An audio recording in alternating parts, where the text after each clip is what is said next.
Tus emociones pueden ser tus mejores aliadas o tus peores enemigas. La pregunta es, ¿quién está en control de ellas, tú o ellas? Y seguramente en algún momento te has sentido ansiosa, frustrada, enojada y eso te ha llevado a tomar decisiones que después te has arrepentido, te has sentido mal o que te ha traído consecuencias. Así que quédate porque en este video te voy a explicar qué son las emociones y cómo puedes empezar a gestionarlas para tener mejores relaciones. Y estas relaciones no solo se traducen a la parte de relaciones familiares, de pareja, sino también en un entorno laboral y la relación que tienes contigo mismo, porque eso es fundamental. Si tú tienes un negocio, tienes un empleo, necesitas tener más bien gestionar tus emociones de forma correcta. Y si eres nueva en mi canal o nuevo, déjame presentarme. Soy Tania Mora, psicóloga clínica y especialista en hipnosis. Y te invito a que te suscribas dándole clic a la campanita para que te avise cada vez que suba contenido que siga aportándote a tu crecimiento personal, ayudándote a mejorar tu autoestima y merecimiento. Y bueno, lo primero que sería es preguntarnos qué es la mente. Y la mente son los pensamientos. Y cada pensamiento equivale aproximadamente a 70 minivoltios. Y esos 70 minivoltios podríamos encender una licuadora. Así que imagínate la cantidad de pensamientos que tenemos diariamente. Son entre 30,000 a 50,000 pensamientos. Y si tú haces la suma de todos esos minivoltios, fíjate qué cantidad de energía generamos diariamente con todos estos pensamientos. Y como la mente son los pensamientos, entonces, ¿nuestro cuerpo qué es? Bueno, nuestro cuerpo está relacionado precisamente con las emociones. Y todo el tiempo nuestras emociones están conversando con nuestros pensamientos. O sea, nuestra mente está conversando con nuestro cuerpo. Y ahí es fundamental entender que nuestras emociones, para la biología, dice que esas emociones son originadas no solamente por el contexto, no solamente por lo que nos sucede en nuestro día a día, en nuestros patrones, por lo que habremos aprendido con nuestra familia, sino también es relacionado con la forma de ver tu vida, con la actitud que tú tomas ante la vida. Porque, por ejemplo, les voy a decir, a veces en una familia pudieran haber 2, 3 hermanos que crecieron más o menos de la misma manera, que los educaron pues sus padres, y resulta que cada uno de algún momento en específico lo percibe de forma diferente. Por eso es que las emociones tienen mucho que ver también con tu percepción, con el cómo ves la vida, con esos lentes que te colocas y percibes las cosas. A veces en las pláticas con nuestros hermanos, familiares, amigos, y comentamos de alguna situación, podemos externar, bueno, pero yo no veía la vida de esa manera, o a mí no me afectó eso que dijo mi mamá, o tal regla que puso, o tal acción, yo no la viví ni la tomé de la misma forma.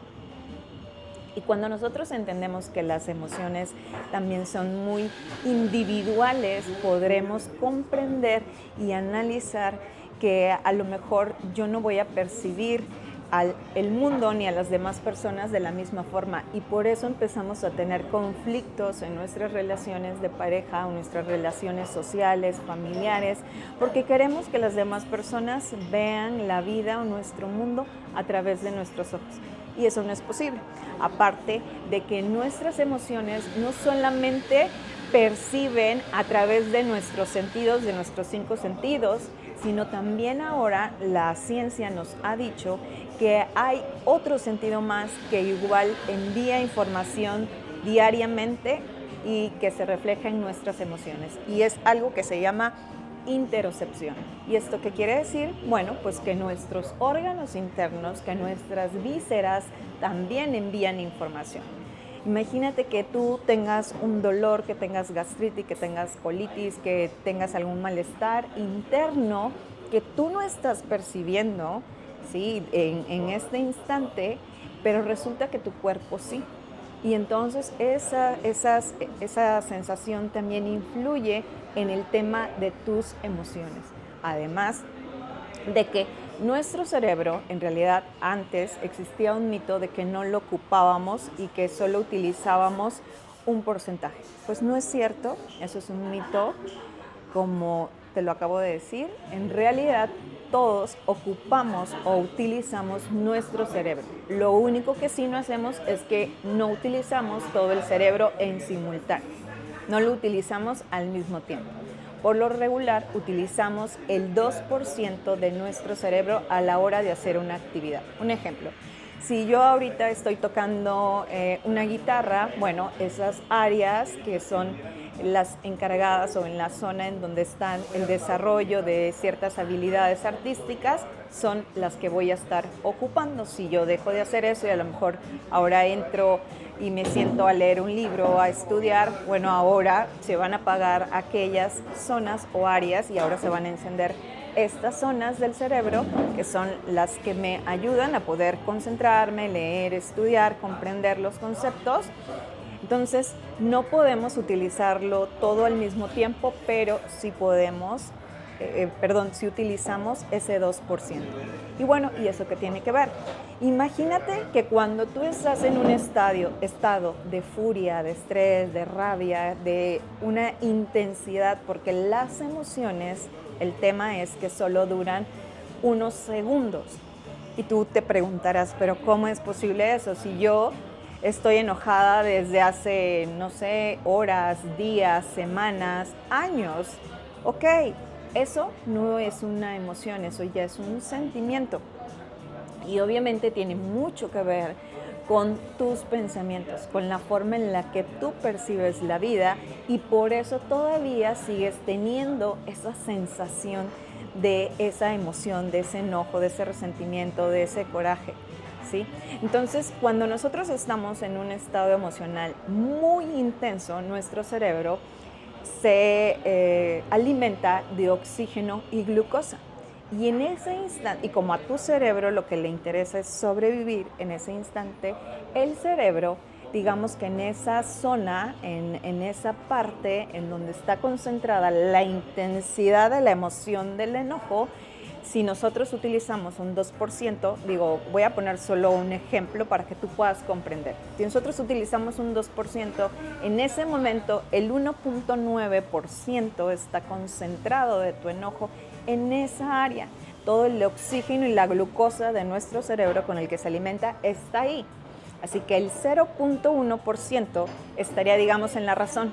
Si cuando tú estás súper enojada, frustrada, estresada, ansiosa, quieres tomar decisiones, ya sea de forma personal, con tu pareja, con tu familia, con tus hijos, en tu trabajo, pues resulta que no vas a tomar las mejores decisiones, porque en ese momento nuestra parte de razonamiento pues no tiene el alimento, no tiene el oxígeno necesario para que tú puedas realmente tomar decisiones más pensadas, ¿no? Decisiones que en realidad sean, que no estén basadas en esa emoción que tú estás sintiendo. Por eso, una de las recomendaciones es que cuando tú te encuentres en algún estado emocional de mucha intensidad, porque lo mismo sucede si tú tomas decisiones basándote en el enojo, en la frustración, que si tomas decisiones basándote cuando estás sintiéndote muy feliz o muy eufórica, la realidad es que no vas a tomar las decisiones de la mejor manera, no van a ser objetivas. Por lo tanto, tú tienes que empezar a tomar decisiones cuando tú estás en un estado emocional más tranquilo. Pero también tienes que empezar a buscar, a indagar, a hacer esa introspección acerca de tus emociones, pero que están relacionadas con tus pensamientos. Un ejemplo, y sucede mucho en las relaciones de pareja, que si yo veo que cuando estoy hablando con mi pareja, a lo mejor mi pareja, no sé, hace algún gesto como de desacuerdo o algo así, yo ya empiezo a interpretar que si está molesto o molesta por lo que le acabo de decir, que si está incómodo. No debemos de interpretar, es mejor preguntar, porque si no eso ya a ti te generó una idea acerca de una emoción o de un estado emocional de él, entonces tú ya te predispones y lo mismo sucede en el trabajo con tu jefe, si tu jefe cuando le fuiste a pedir a lo mejor un aumento, una mejora, un permiso, y tu jefe, no sé, te contestó de una forma en la que te sentiste ignorada, en la que sentiste que a lo mejor se molestó por lo que acabas de decir, entonces a ti ya te condicionó para que actúes de una manera, y así empiezan a funcionar las emociones. Por eso es que lo más importante es comprender dónde se originan las emociones, a qué nos llevan, cómo se sienten en el cuerpo, cómo se sienten en nuestra mente, de qué forma reaccionamos.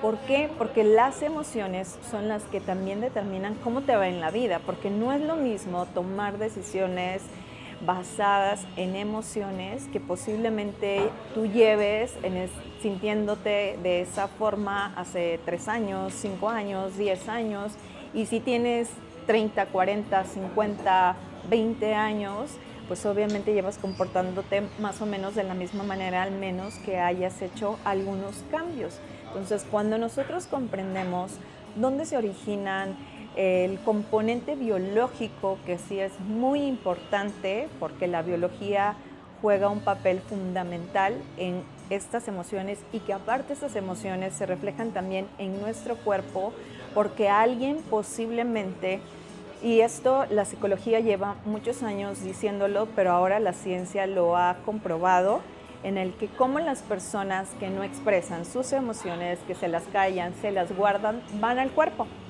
Y a veces se pueden empezar a manifestar en un colon irritable, en problemas de la piel, en alergias, en una gastritis, en diversas enfermedades de que muchas personas se han callado esas emociones, no las han expresado. Y dijera por ahí una frase que está muy trillada: el cuerpo habla lo que la boca calla.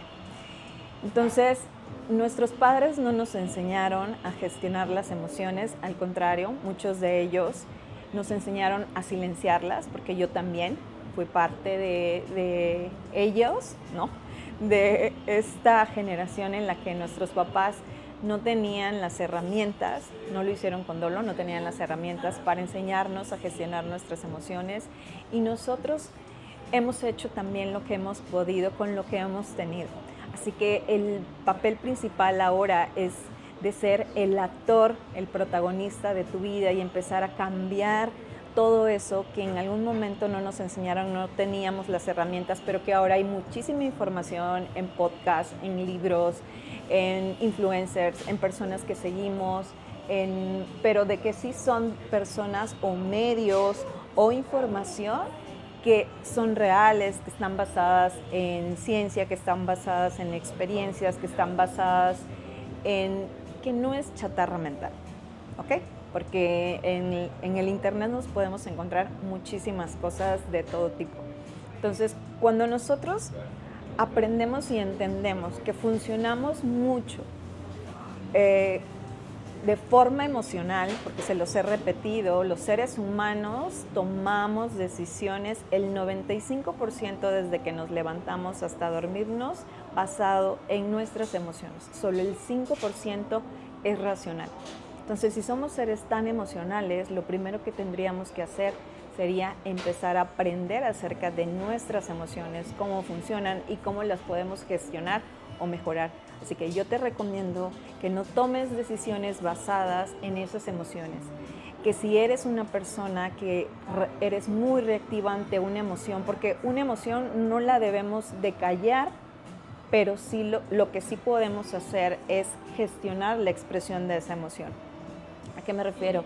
Que si cuando tú estás súper molesta, estresada, frustrada, empiezas a gritar, ofendes, insultas, vas y te desquitas con la comida y ahora comes de más, no sé, cualquier cosa que sea la que tú hagas, entonces eso es algo en lo que tienes que trabajar, eso es algo que sí se puede mejorar.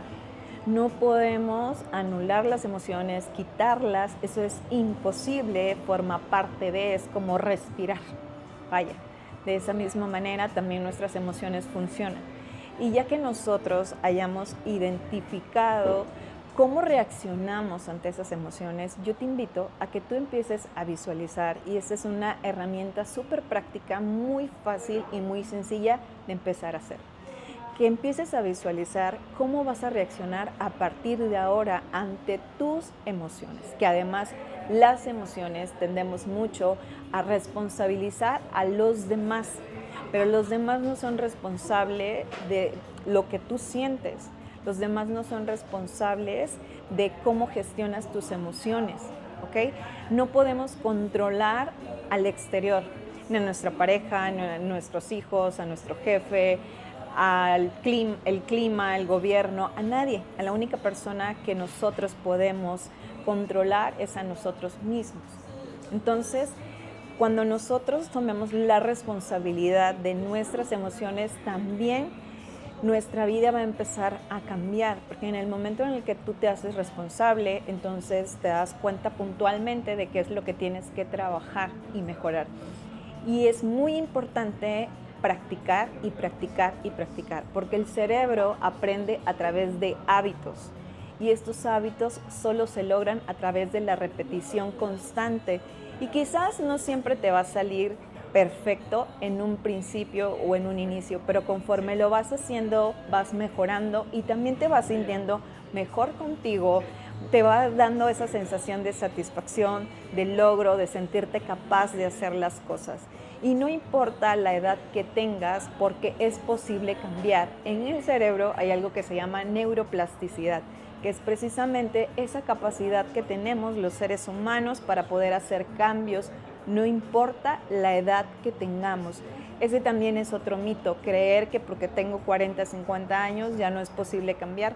No es cierto, es posible cambiar a cualquier edad. Hay muchos estudios científicos que ya lo han demostrado. Así que cuando la ciencia se ha puesto de nuestro lado y nos da todas las herramientas para que nosotros podamos ser nuestras mejores versiones, hay que aprovecharlas, hay que tomarlas y hay que hacer lo posible, porque todos merecen vivir una vida feliz, en paz, en calma. Y acuérdate que el tema de las emociones es súper importante, porque toda esa película mental que tú te hagas en la cabeza, todos esos pensamientos rumiantes son los que en algunas ocasiones te llevan a empezar a vivir en estrés, y cuando vivimos en estrés empezamos a segregar una hormona que se llama cortisol, y después de vivir tanto tiempo en estrés por un tiempo permanente, casi o sostenido, después empieza a llegar la ansiedad. Y una persona que vive en estrés y ansiedad es una persona que no puede tener una mente tranquila, que no puede sentirse en calma, que no puede relajarse, que no puede tomar decisiones basadas en lo que cualquier persona o ser humano necesita: paz, calma y tranquilidad para poder tomar las decisiones correctas que te lleven hacia los caminos o metas que tú quieres. Y si tú quieres mejorar tu vida y que te ayude a aumentar tu autoestima, merecimiento, crear la vida de tus sueños, envíame un mensaje por DM en mi Instagram, psicóloga Tania Mora. Te envío un abrazo y que tengas un excelente día.